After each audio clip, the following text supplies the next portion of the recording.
¿En qué momento me di cuenta que podía vivir sin miedo? Yo soy de las personas que piensa que no debo de vivir con miedo, aunque viva en una de las ciudades más peligrosas del mundo. Entonces, pues, yo no vivo con miedo, pero sí con cierta incertidumbre de saber si algo me vaya a pasar. Yo siempre he dicho que me quiero ir a Culiacán, entonces, pues, desde ese momento yo veo una posibilidad de salir de la violencia, ¿no? Cuando estaba chiquita, en mi pueblo donde nací, eh, que fue en el 1999, había mucha presencia de paramilitares y guerrilla. Entonces mis abuelos son del campo, ellos cultivan y todo eso, pero por donde mis abuelos iban, pues ellos se mantenían en el monte y ellos iban como a pedir, ve, véndame gallinas, véndame tal cosa, pero llegaban los momentos donde se había enfrentamientos y uno estaba en la casa, entonces uno se tenía que meter debajo de la cama y pasaban corriendo por el corredor y se sentían las balas así pasando por ahí y los enfrentamientos porque como es monte, entonces se sentía como la gente corriendo y gritando lo que se decían. Igual yo estaba muy chica, pero yo sí recuerdo. Um, I guess as I got older and I got more aware, Harlem started to get a little safer. And like my parents having lived through like a bunch of other stuff before I was born, made sure that like, you know, they overprotected me in a way when I was younger. So like the fear, I never really felt the fear of, you know, having to constantly, you know, live in that same type of context because like it kind of got better in Harlem and like my parents, I mean, I appreciate that they did like what they did. They kind of like, you know, kept me in a very safe place, you know, to school and then back and then like that's it. So stuff like that. I guess I didn't really grow up with fear about it that much until later where I realized like, you know, lives were at risk where I grew up, so. For too long, the disastrous policies of the war on drugs have been justified in the name of protecting young people without granting us a space to speak for ourselves. As the movement towards reforming drug policy gains force worldwide, it is essential that youth voices be heard and engaged.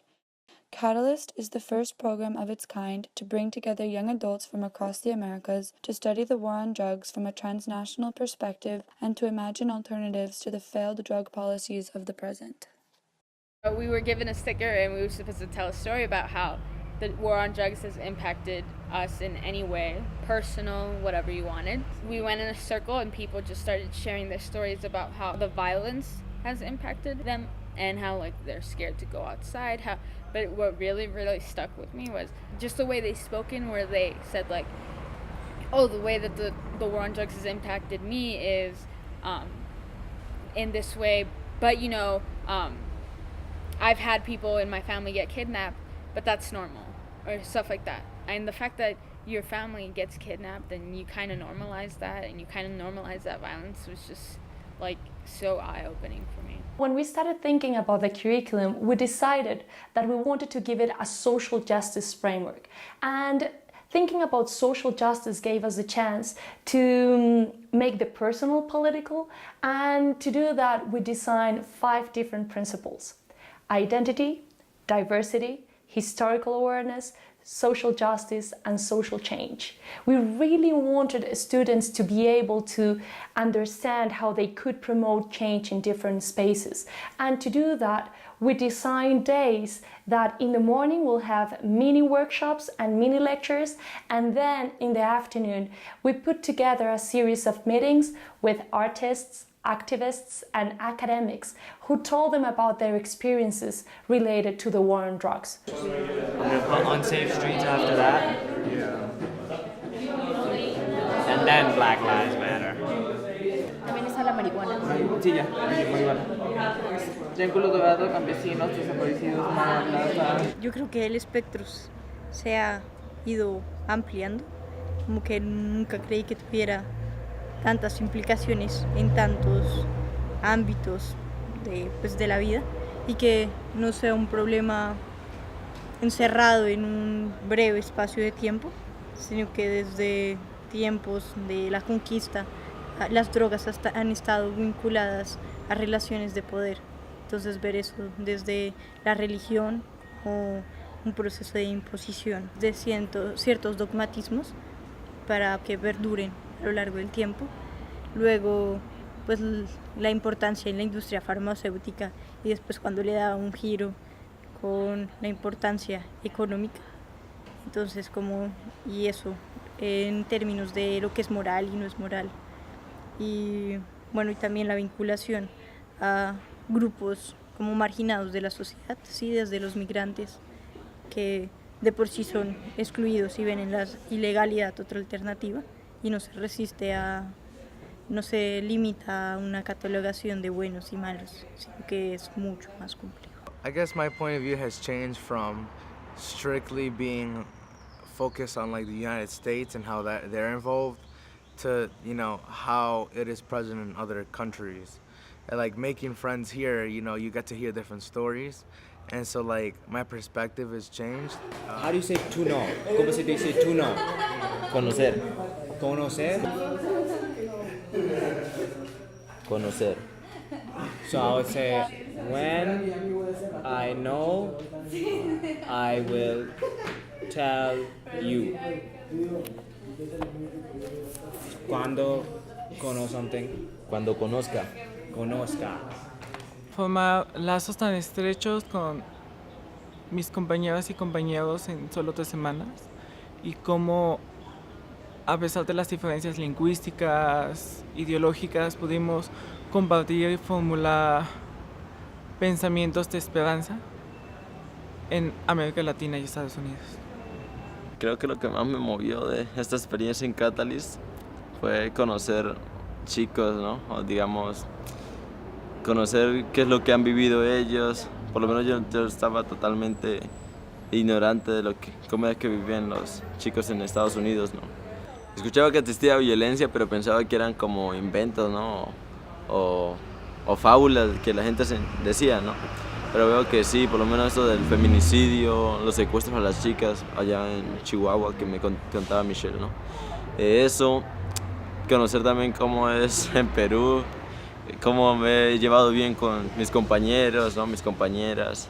Y pues eso, y también que me ha abierto a muchas más ideas durante estas 2 semanas. Aquí es de los únicos lugares en donde no despierto y me dicen, ay, acaban de matar a Flanito, o acaba de pasar esto, o acaba de haber una balacera. Y pues aquí se respira otro aire de despertar y no saber que hubo muertos, ¿no? Over the course of Catalyst, we participated in a variety of skill-building workshops, community organizing, podcast production, photography, stencil art, spoken word, and political performance. Using the new skills we acquired through these workshops, we create artistic projects in order to articulate and share what we learned over the course of the program. On the final Sunday, we put together an exhibition of our work in Mexico City, where we were able to engage the public in a discussion about the war on drugs and our opinions about it. Queremos dar la bienvenida a nuestra primera exposición Catalizador 2017. Pues mi proyecto final consistía como en una maqueta, ¿no? Y todo giraba alrededor de la idea de que no es una guerra en contra de las drogas, sino en contra de personas. Después de revisar la relación entre narcotráfico y esos prejuicios y la cultura, ellos revisaron obras de arte contemporáneo para ver qué herramientas podían tomar de ahí para incorporar a las obras que luego presentaron en la exposición en la Ciudad de México. Lo que se dieron cuenta es cómo el arte puede servir para llevar este mensaje a un público más amplio y llevarlo de una manera en la cual es muy difícil ser indiferente, ¿no? El arte tiene una forma de conectar, de darte información sin que necesariamente te cierres o te bloquees, que es lo que hacemos la mayoría de nosotros cuando nos enfrentamos con la violencia. El reto para ellos fue encontrar una manera creativa de llevar a un público más amplio sus experiencias, sus críticas, sus preocupaciones y poder entablar un diálogo con un público.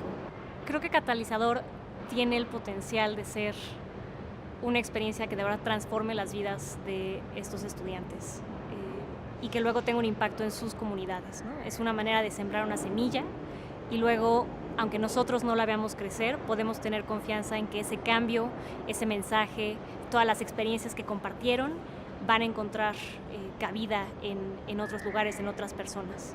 Hola, mi nombre es Ricardo Salazar y vivo en Ecuador. Mi proyecto para Catalyst en este año es el siguiente. Quiero compartir la experiencia y la esencia de Catalyst en conjunto a la realidad de la guerra en contra de las drogas con jóvenes en mi comunidad.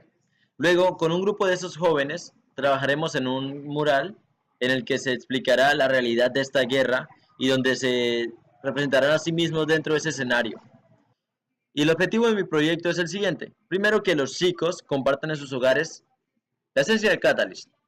Y que, por otro lado, mediante el mural, comprendan que hay gente en todos los lugares sufriendo las consecuencias de esta guerra absurda, de esta guerra en contra de las drogas. Hola, mi nombre es Brian Andrés Valencia López, soy de Anserma-Nuevo, Valle del Cauca, Colombia.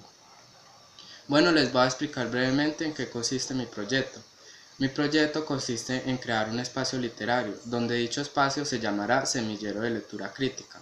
En este espacio todas las personas se empaparán un poco sobre qué es la guerra en contra de las drogas y cómo la podemos ver desde una perspectiva diferente. I think I've learned more in these 18 days than I have in school and other places. So tying emotions to learning, I think that's way more effective than telling the facts of what happened or whatever. Telling your story is just so important, and I think I've learned that here about how important it is to shape your own story and how important it is to share that story with others. Para la foto, los vanidosos. I'm going back to my friend's side.